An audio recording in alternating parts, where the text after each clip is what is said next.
Hi guys, welcome back to my channel Nisa Afendi. Kepada sesiapa yang baru first time dekat Nisa punya channel, Nisa nak ucapkan welcome to you guys. And kalau korang dah lama dah dekat sini, thank you so much Nisa ucapkan sebab korang sudi support daripada dulu sampai sekarang ni.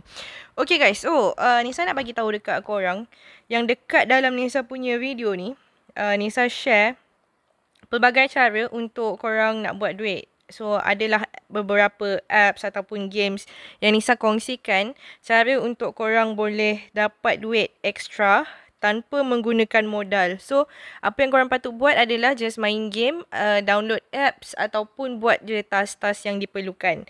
Tapi kalau kata ada apps yang memerlukan modal tu, korang tak perlu join dan tak perlu nak laburkan duit dalam apa-apa apps yang Nisa kongsikan. Okay.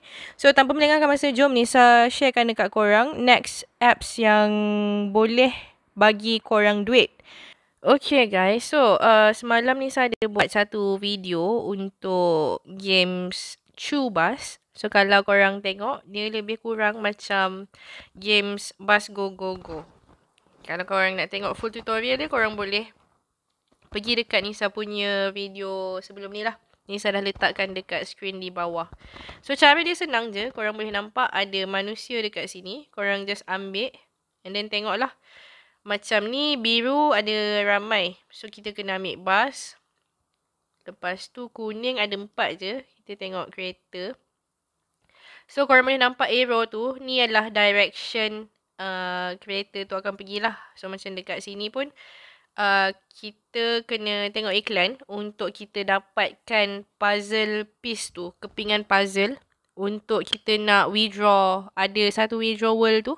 Cumanya untuk yang tu Nisa tak sure lagi macam mana sebab yang tu pun Nisa tak pernah try lagi.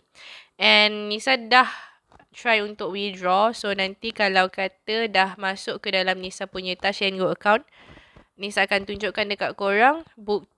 Dan jangan lupa untuk join Telegram channel juga sebab nanti Nisa akan letakkan screenshot bukti pembayaran tu dekat Telegram channel. So dekat situ Nisa akan share banyak benda lah. And dekat situ juga korang boleh promote korang punya link dan sebagainya. Okay. So kita tunggu lagi sikit. So, dah dapat puzzle piece ni. So, puzzle piece ni yang kita kena kumpulkan. So, macam sekarang ni korang boleh nampak ni sudah ada a few piece. So, nanti kena selesaikan lah untuk satu kereta ni. Confirm. Lepas tu korang boleh nampak dia hijau. Lepas tu next dia biru. Kuning banyak.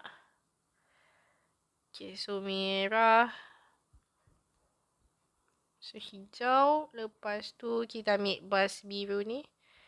Dan dah settle untuk yang ni. So, get a bonus.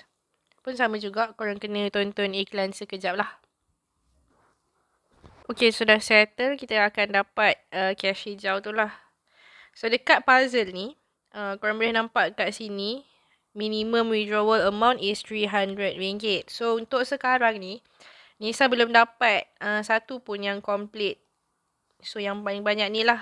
So, ada a few lagi yang Nisa kena kumpulkan untuk nak completekan satu puzzle tersebut. Okay. So, basically, macam dekat sini, Nisa tunjuk kat korang lah. Dekat sini Nisa masih waiting untuk kita punya withdrawal. So, nanti kalau kata dah cukup untuk, dah masuk ataupun dah withdraw, nanti Nisa akan tunjukkan dekat korang. Okay. So, macam biasa yang lain-lain ni kena buat task dan sebagainya lah. Okay. So, itu sahaja. Thank you so much for watching. Kalau korang suka, jangan lupa untuk tekan button like, share, komen dan juga subscribe. I'll see you guys in the next one. Bye.